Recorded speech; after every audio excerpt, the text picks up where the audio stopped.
This is House Planning Help episode 380. Hello, I'm Ben Adam Smith, and this is the podcast for you if you're interested in self-build or retrofit. I'm exploring what houses we should be building in the 21st century and try to break down the major roadblocks that may get in our way. Coming up in this session, my guest is Heather Johnson from AD Practice, and over the next couple of episodes we're going to be looking at Passivhaus Plus and Passivhaus Premium. What are they? How do they differ from Passivhaus Classic? I suppose the big difference is that we're including renewable energy generation in the certification process. So Heather has tackled lots of Passivhaus Plus projects as part of her work, and she's doing one for herself at the moment, so this seemed like the perfect opportunity to find out more. Now, do you ever watch an old movie? Maybe something you watched as a kid thinking, this was a really great film, perhaps even showing your own kids. And then you take a look at it and, oh my goodness, things have changed. Times have moved on. Well, in a similar vein, I think sometimes we need to step back and realise how well we've done, how much we have progressed. Stop and admire the view. The Sustainable Development Foundation celebrates its 20th anniversary this year. So they're celebrating with a one-off event, the Exemplar Sustainable Building Awards. And you'll probably be familiar with some of the alliance partners, the Passivhaus Trust, who we've mentioned a fair few times on this podcast, as we have with the Alliance for Sustainable Building Products. So what these awards are doing are bringing proven performance, that's doing all the data-driven approach that we know and love from the Passivhaus standard, and a focus on embodied carbon and healthy buildings, which the ASBP are always talking about. So overall, when we're looking at the Venn diagram here and that little intersection in the middle, it's projects that are bringing together the performance and the best consideration for materials and products. And I think that's quite exciting. If we went back a couple of decades, we'd probably find a few projects trying, but not that were covering both of these bases. And I've been involved with making some videos on all of these. Of course, we'll share the links with you as and when it all goes live. But just such a great moment to realise that we can do this. Let's get to our featured interview with architect Heather Johnson. We're going to explore Passivhaus Plus as a certification and also hear a few more details about Heather's own project, which is equally ambitious. I started by asking Heather to tell me a little bit about her background. I have worked within the architecture world since I was 16. I started as a summer job as a CAD assistant, went off to university to do sport and exercise science for a year, decided that wasn't the right thing for me and changed to do architecture at the University of Bath. Did 4 years there, during which time I had placements and a job for about a year and a half in Suffolk. So I learned more about the rural side of things and barn conversions and that sort of stuff. Then I went back to the Centre for Alternative Technology for my part 2, because that had a focus on sustainable architecture, and that's where I decided that's where I wanted to go following my part 1. So did my part 2 there, and then got a job, a temporary job for 3 months at AD Practice back in Wheat Hampstead, where I grew up. 7 years later, I am still there, but I have done my Passivhaus qualification, got a few buildings certified under my belt. My first one being an Enefit Plus, which I used for my Part 3 case study to actually become fully qualified as an architect. Well, today we want to talk Passivhaus, but in particular, Passivhaus Plus. I think before we dig into that, just in case this is new to anyone, what would it be if we were talking about Passivhaus Classic, first of all, because we need that as the foundations, don't we?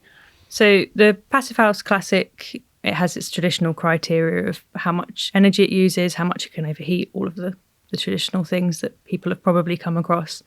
The Plus gives you an extra badge, so to speak, of how much energy you were generating on site. So it's traditionally achieved with quite big solar PV arrays. And it's normally clients that are trying to want to push the boundary as far as possible and be almost energy self-sufficient in quite a few cases now. You have done a number of these projects over the years. And why do you find that your clients, first of all, are wanting to go that far? A lot of them, first of all, come to us and go, we want a really sustainable, energy efficient house that's comfortable to live in. Then they start going, oh, we'd quite like to put a heat pump in. then they look at the running costs of that and go, oh, can we offset some of those running costs? And more often than not, the property's suited in terms of orientation, or we altered them to suit the orientation for large solar PV arrays, which people are very familiar with, and it's not an unknown technology. People are used to seeing it now. So a lot of people go, oh, what can we generate on site? Oh, we've got an electric car, so that would help offset all the running costs. And it sort of evolves from there, really. Sometimes the generation drives it. It's like, oh, we want a big solar PV array. And it's like, okay, cool. Have you thought about going as energy efficient as possible and going for the Passive House or the Enefit Plus rating? I know it can be any renewable, but actually it's normally solar PV. So why is that? I think, a lot of the projects we do are suburban areas. A lot of people have solar PV around. A lot of people don't have a lot of land, or they're very close to neighbours who would be less happy about a wind turbine being put up in their backyard. So I think it's the easiest way to not ruffle feathers to do it. And are there efficiencies as well? You could, for example, have the solar PV out in a field or on the ground in a raised array. However, like we're saying, it tends to be the roof. Again, with a lot of our buildings having been suburban, the gardens aren't huge and people want to use their garden for a garden. And it's generally just more acceptable from neighbours, planners and building owners themselves that actually it's on the roof. They're normally integrated so they don't protrude from the tiles and have pigeons trying to nest under them. And they end up looking quite a seamless, pre-planned intervention as opposed to an afterthought stuck on a roof, which is what a lot of the retrofitted systems are. So I think overall, aesthetically, it works quite well. So there's nothing different from Passivhaus Classic if we were looking at those first criteria for air tightness, for heat demand, for all of those sorts of things? No, that's exactly the same, whether that's Classic Passivhaus or Classic Enefit in the retrofit sense. Those criteria are all the same. It is just purely the amount of renewable energy you generate per metre squared of treated floor area. And we have this term, if we were going to look at the table that would show us what's different, what we end up seeing is this PER. So what does it stand for? What is it? It's the primary energy renewable. So Passivhaus uses treated floor area as its standard for measuring energy usage or any of that sort of stuff, heating demand. And it, again, uses sort of the renewable side of that as an extra criteria for the Plus certification to be judged against. And there is PHPP works slightly weirdly in that there'll be an absolute number that you can hit, but actually depending on how well the rest of the building is performing, it has an either or option. So sometimes you can go, oh, it's not hit the 60 or whatever number it's saying it has to hit, but you're actually meeting it because the building is much more efficient in another way. But that has to also work with all of the overheating, the air tightness, and the rest of the energy usage criteria. You can't just meet the renewable bit and fall short on the others, or you still don't get the approval green tick.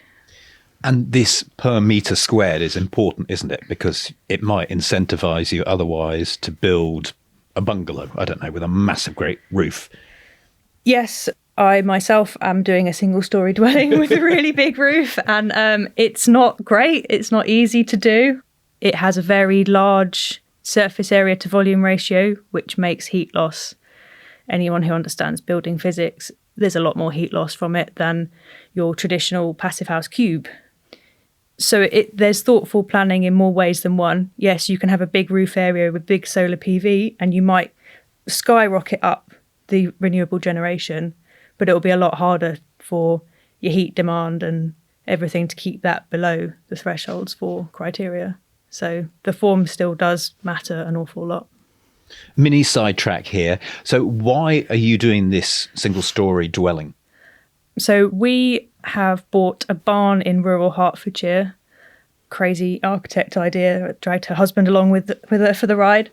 We just saw it and loved it, but it's not quite tall enough to do 2 stories. So the space inside is fantastic, and it is your traditional barn conversion. It's a brick built one, but it's got all the old trusses still exposed in the middle. which my builder has not thanked me for airtight taping around. But yes, classic barn, quite long, very thin, not really conducive to a passive build, really. But we like a challenge, and we are getting there. The first air test was, I think, 0.6, 0.7, so we were well under on the Enefit side, pre-plaster and any of that. So you still targeted, are you going for Plus or just a retrofit standard? Yes, we are targeting Enefit Plus. We have taken advantage of the large roof area, so we're absolutely fine on the renewable generation side and could well be almost energy independent if we've got one battery going in, but we could add more to the array later on, which is really quite exciting. So it's important to stress that this is not off-grid, is it? What's the difference between off-grid and being able to cover all your energy needs over the course of a year? Yeah, we're not off-grid. So in the summer, we don't anticipate having to draw anything from the grid. But in the winter, we may not generate enough to actually run the building. So we will likely draw from the grid over the winter, but over the course of the year, we should break even, if not generate more than we actually pull from the grid. But we will probably need a top up in the winter. And for the size of the array we have got 50 something panels going on the roof. We could easily support one or two more, and the system is set up that we could add more at a future date, funds permitting. So that's sort of the end game, I think, is eventually we'll get to that point. But for us, we want to kind of get in there and see how we live and what we're using in the first place as well. So it's not to just over-design the system and not really need it. So just sticking with the end goal for a moment here, does that mean then that you're going to be exporting energy? Well, I suppose it must mean that. Yes, I'd like to think so. I don't think we'll use enough to not export it, particularly in the summer months. But we are also putting in a smart home system. So we'll have a hierarchy of things that energy does, such as running the heat pump, topping up the hot water, topping up the battery, charging an electric car as and when we have one. So exporting to the grid would be the last option. So we make the most of what we're using before it's then exported. Are there any challenges in exporting to the grid? Yeah, you do have to get permission from the district network operator for what you want to export. And obviously, the larger the array, the greater the likelihood is they could say no.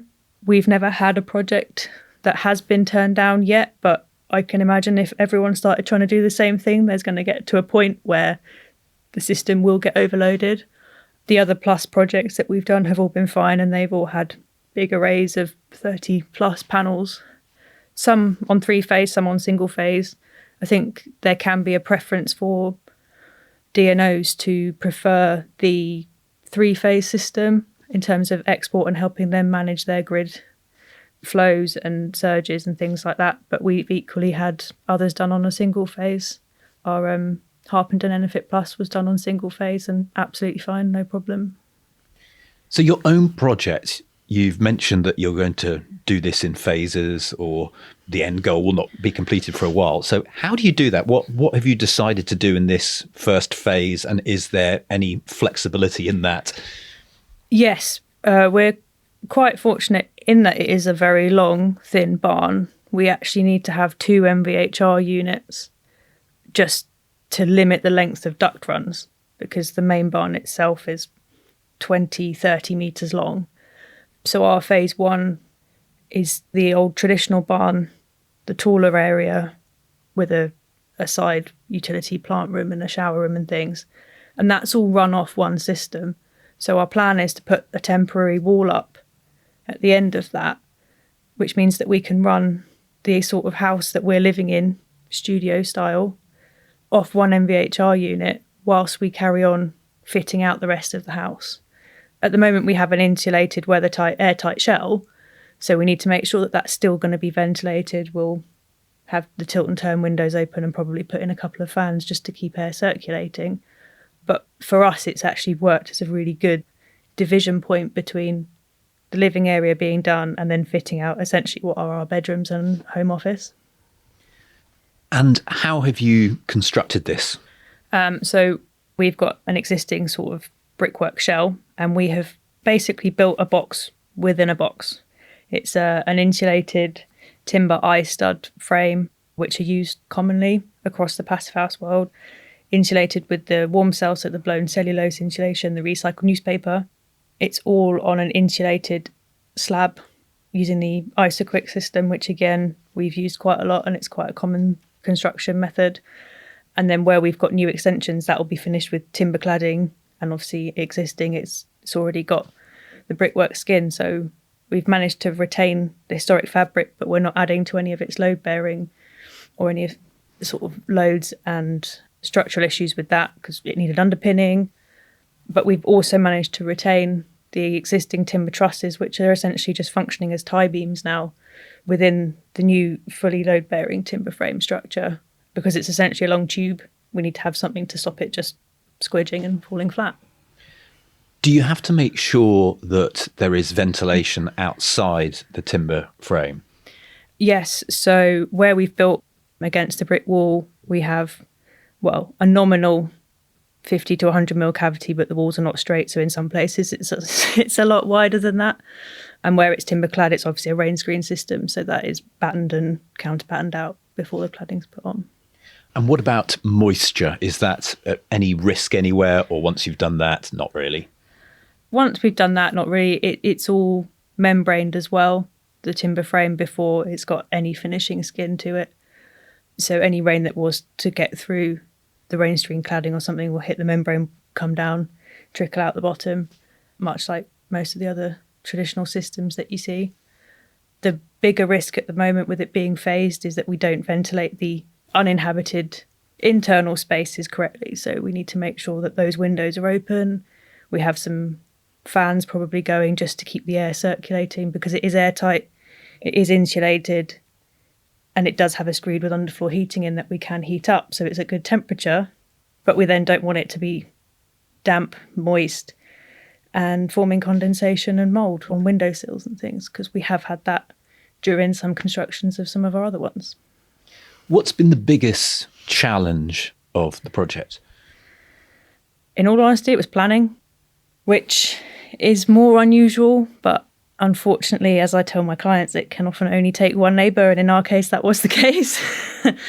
It took us 9 to 12 months to get planning permission, despite us having bought the site with an existing planning permission, and us making the scheme smaller and a lot more aesthetically pleasing to the planners who were on board from day one. Obviously, the technicalities of some of the build have been quite challenging, but we had a fantastic timber framer who I had phone calls with most mornings on my way into the office just to have a chat and catch up. And the builders that we've had coming in have got quite a lot of experience doing it locally as well. I think you're familiar with them, Ben. So I've had a great team of builders and consultants that I've worked with before. So I was less worried about build and more worried about just getting permission to do it in the first place. So this is Mars, is it? It is Mars, yep. Yep, they've been fantastic and very proud of their air test, that they think they can get better despite the fact it's a leaky old barn and they're well under what they need for the NFIT plus threshold. Well, I've been impressed with what they've done since they left my project. How far through are you at the moment then? We are currently fitting out what we're calling phase 1, which is, well, long term will be our living kitchen dining area. It's being tiled this week with a view to the kitchen going in shortly and installing a bathroom. Then we can actually get on site and live there, and we'll be carrying on ourselves doing the fit out. We've got 50% of the stud walls up, where the structural ones are up in phase 2. So we've got non-load bearing ones to go up, plasterboarding. We've got the main electric mains and plumbing run to a point that they can just be added to. So it's more of a fit out job moving forward. And how has that been, balancing that with your other work, other construction projects? It's been a challenge. There have been times that it's fallen by the wayside, both from our side and from my other contractors and consultants, because we're all working on several projects at a time together. So there have been a few teething problems of, I get you're doing this on one project, but what about my house? But, we've muddled through and we're getting there. But I would say, if anything, it's given me a much greater understanding of what my clients go through, which has been invaluable. Yeah, really good. Okay, let's take it back to how we're designing a Passivhaus Plus in the first place. And maybe we can draw in some of the examples that you've taken through the practice. So how does it look? Do you start in PHPP, or what's the process look like?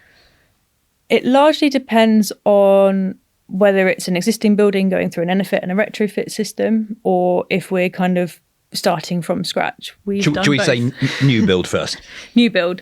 Yeah, new build opens up a lot more opportunities. It generally starts with looking at the site, and if we know clients want to go for plus, or at least try and aim for that with a lot of generation, it's looking at the orientation of the site, which are the long parts of the roof that would be best for energy generation. And that's the part that you don't want to interrupt and break up with roof lights or other roof forms.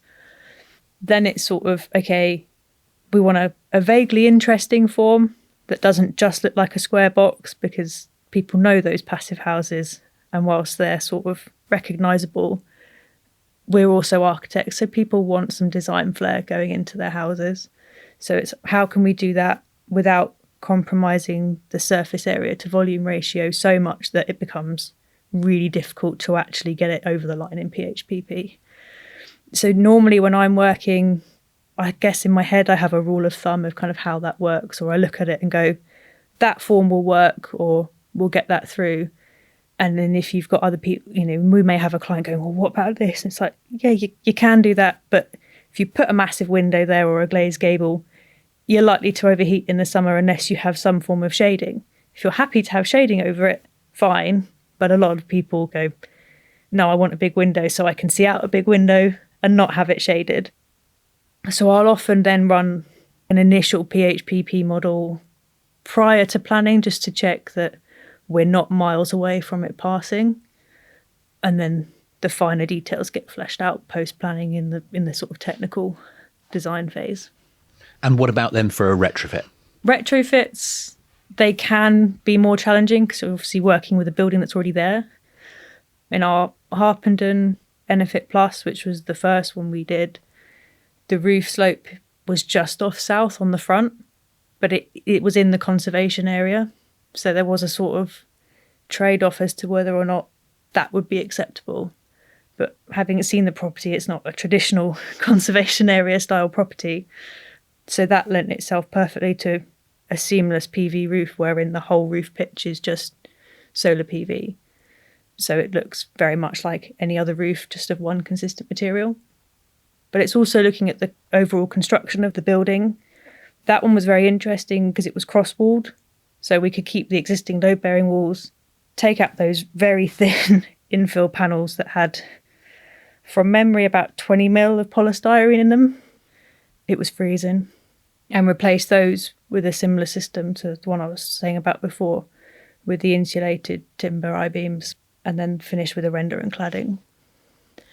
On one that we've taken to full passive house, so new build standards as a retrofit, we actually took the roof off and essentially turned it through 90 degrees.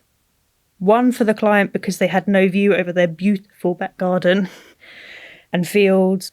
So they've now got a mezzanine with a lovely window, and the two main bedrooms look out the window. They didn't have windows looking over their back garden before. But through turning the roof through 90 degrees, it also meant we could get a full solar PV array on the south side. And what are you doing for the roof systems? Is it almost something that you found works now? Or? So those two use the GB Sol. I don't know if it's still called the Infinity Roof. It's had a couple of names, but those are completely seamless. And in the full Passivhaus Plus one that we did in Bedfordshire, we actually had to sort of engineer a way to also have roof lights in it, which was a challenge in itself. And Green Building Store graciously let us use their windows on a 30-degree pitch, I think, in the roof. But we worked that through and it looks fantastic. So they've got a full seamless array, 2 glazed panels within that array, and below those are not your conventional roof lights, they are windows to allow the roof some light through it. We've done another Passivhaus Plus here in Wheat Hampstead that just uses a more conventional in-roof solar array, because it's not the whole roof. So they've got a concrete tile, and then we've got other panels that are just inset. So they're sort of flush with the tiles, but they're not a seamless finish. And what about the PV themselves? Is that changing now that you've got a collection of these Passivhaus Plus projects? Definitely. And I think the main thing is aesthetics. You don't tend to see those blue panels with the silver trims that used to be sort of very common across roofs. A lot of them are black. So you lose the frames, they're fully black. So they sort of sit really well with a lot of the grey roof tiles that we use now.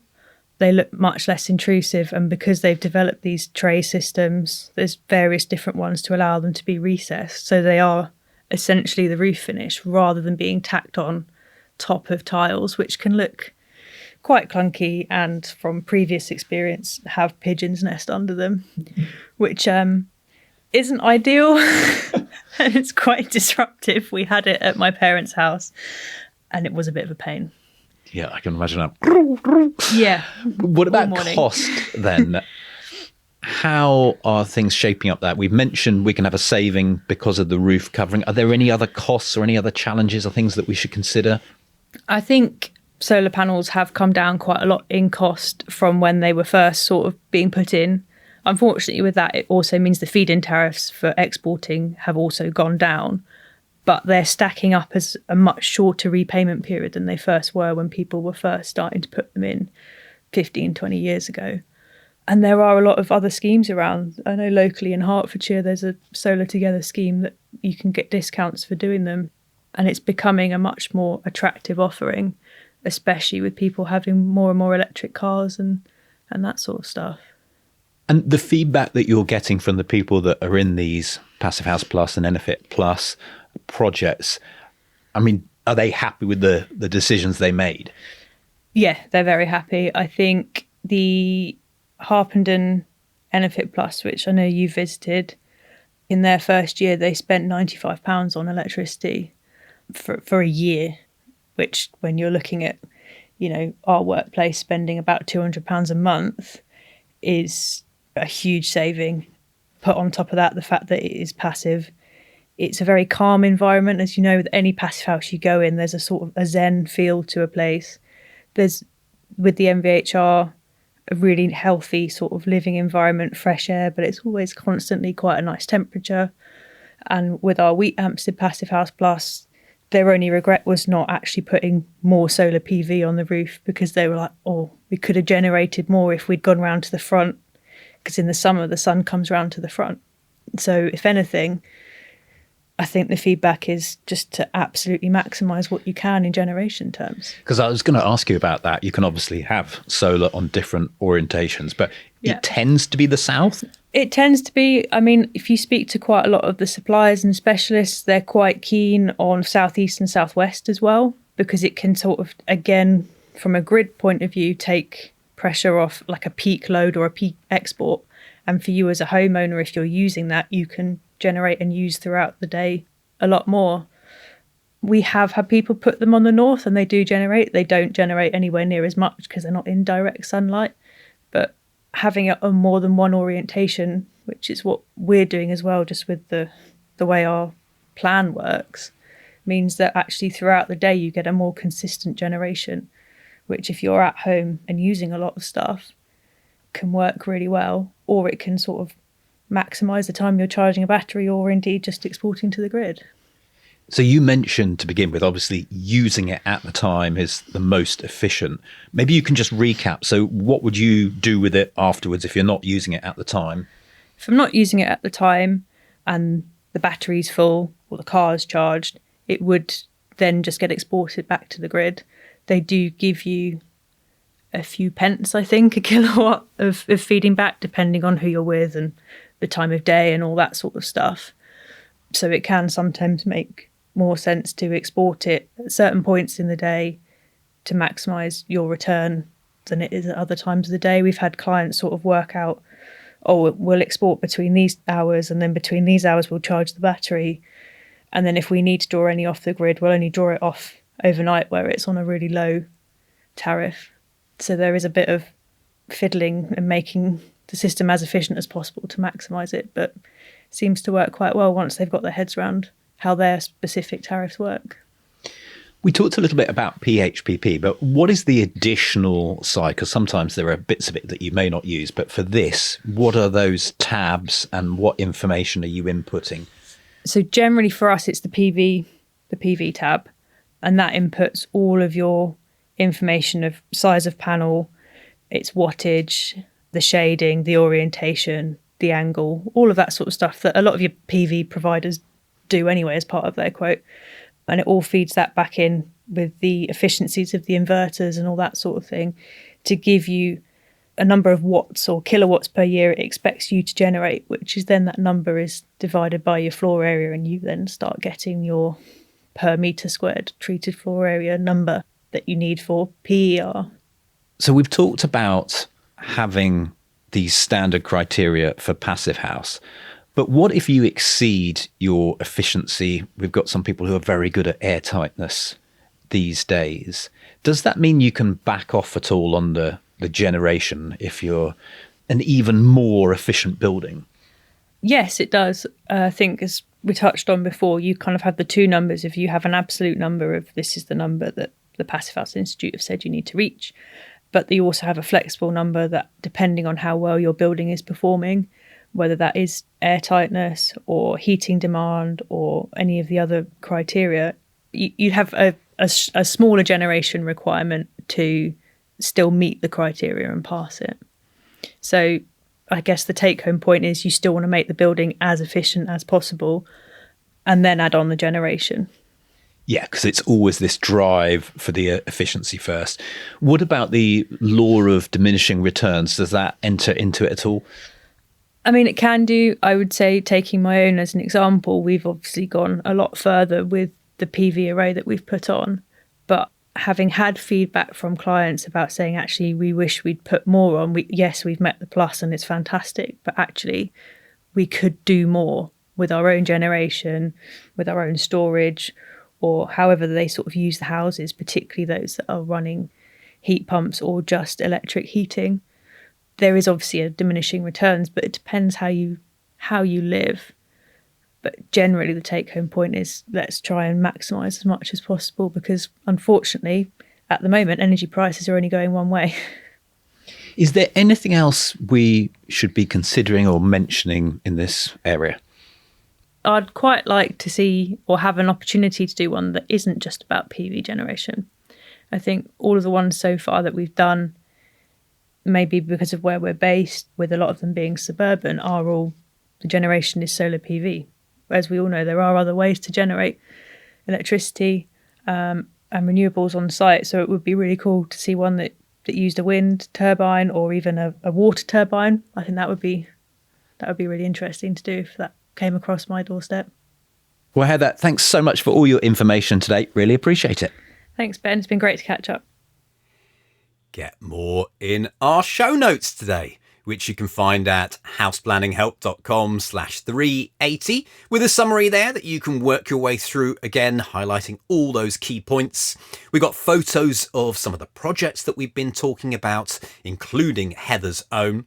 If you've got a comment or you'd like to ask a question, either do that within the show notes, you'll have to head down to the bottom, or on social media, we've got links to Heather, to AD Practice, houseplanninghelp.com/380.